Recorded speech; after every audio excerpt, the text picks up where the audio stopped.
Okay, so I'm going to go over your Unit 3 project and I'll give you some directions on what I might do for the project. The first thing I would say is to definitely have open your Stapplet. So if you don't remember how to navigate there, it's on my Schoology page, but if not, you can also type in stapplet.com. And we're going to be using the two quantitative variables Stapplet throughout this presentation and throughout the project. So in number one, that's the one where you guys are going to always be collecting data. If you haven't noticed a trend, this is the third project I've always had for number one, you need to collect data. So this is the data collection portion of your project, and it's also worth the most amount of points for that reason. You're going to explain a study of two variables that you could collect data for. So in that one, you might say like, I'm going to collect data on people and ask them two different questions. So I might ask them what their height is and what their GPA is. That's not one that I would recommend, and I'm doing that on purpose so that way you will come up with your own scenario. But I will be collecting data points on 10 different people, and I will ask them that same thing. So that's why you're only doing 10 data points, because you're asking them two variables. I put that here as well. Remember, you must measure both variables on each person, and we graph that as an ordered pair, which means, by the way, you need to identify your explanatory, which is going to be on your X, and your response on the Y axis. So like, I think that height causes people to weigh more. So I would have height on my x-axis and then weight on my response. Again, that's probably one you want to shy away from, but you will come up with a scenario where you will collect 10 data points on those people. Okay, after that, you are going to give the correlation for the line that you made, as well as make the scatter plot. So that's where I would put my variables in here. I would say, maybe I ask for, like I put here, height and weight. Again, I would prefer you not use this one because it's a sensitive subject for some people.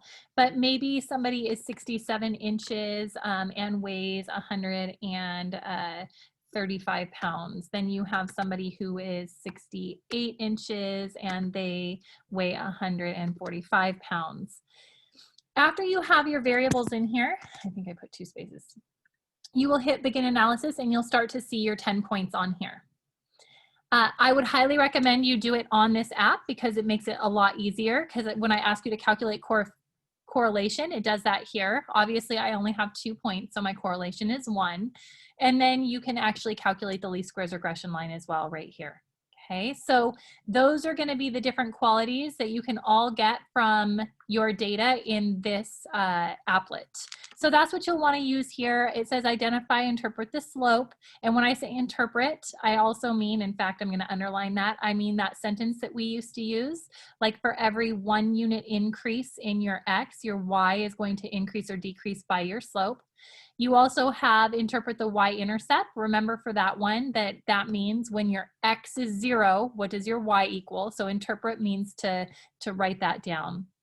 And then last but not least, you're going to find a residual for one of your values. So you might say on your graph, and then you're going to circle it. So I'm going to go back to my graph really quick. I'm going to calculate the residual for this one. This one happens to be right on the line because I only gave you guys 2 points. If I created a different one, let's go 67 inches and, oops, cancel, 67 inches. And I want to, maybe I have to reset everything. I don't know why it's edit inputs. Okay, so 67 inches and 128 points, or 28 pounds. Now I have another one, right? So correlation is different. Obviously, my least squares regression line is going to be different because of these points. So I want to calculate a residual for this one right here.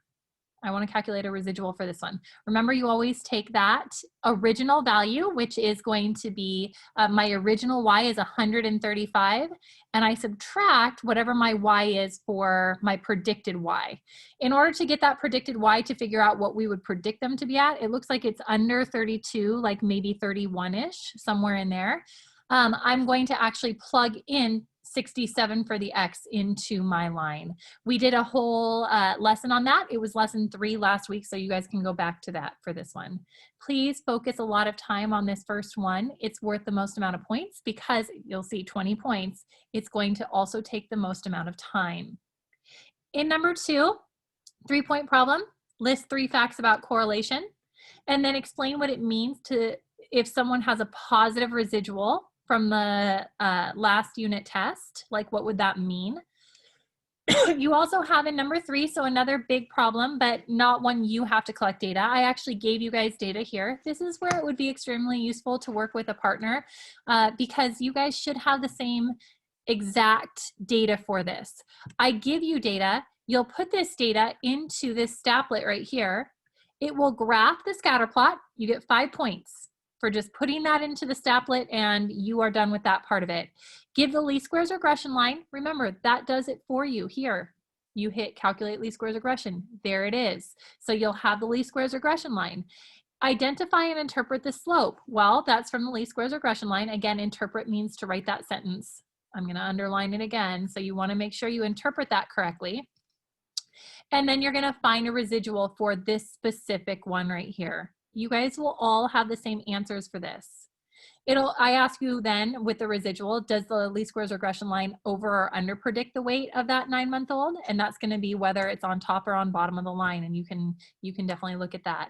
And should this line be used to predict the weight of a 20-month-old? Why or why not? That has to do with the idea of extrapolation that you guys had. Extrapolation is when you try to use the line for data that's outside. So 20-month-old would be way out here. And I'll kind of give that one to you. We never do that because that's extrapolation. You only can use least squares regression lines for the data that is inside this value. So you kind of have the answer for that one. I am giving it to you. Okay, and then this one actually goes into that. Explain what extrapolation means and what the effects would be. You can do some research on that, but we also have it in our very last lesson, which would have been Friday of last week. We talk about extrapolation. And then we have number 5, which is your very last one, and it's the same thing. You should have the same answers. The only one that you're gonna have different answers for is number 1. Everybody should have their own unique answers. The rest of these though, I encourage you to find a partner and work together. This one, you'll make a scatter plot. So you'll put this inside the Statlet, 20, 30, 40, 50, 60. In fact, I can do that right now so that you guys can see. I would be putting in 20, 30, 40, 50, 60. My other values are 24, 23, 20, 24, 23, 20. Then I have 19 and 16. So 19 and 16, I hit begin analysis and look at that beautiful graph. Okay, so that'll show you, I can now calculate the correlation. I can get the least squares regression line. That one should go pretty quick. Again, you're going to have to talk about what the correlation means, either strong, negative, linear, positive linear, whatever that is here. You'll interpret the slope again, which means write that sentence and interpret the y-intercept again. And then I have you guys think about this one. I'm going to have you gnaw on this one, but you're going to add a point to the scatter plot and see what happens to your R value, your correlation. And that is it for your project. If you have any questions or concerns, then you can contact me in a Zoom on Thursday. You can actually talk to me on Tuesday as well. I'll be going over some of this as well. So good luck.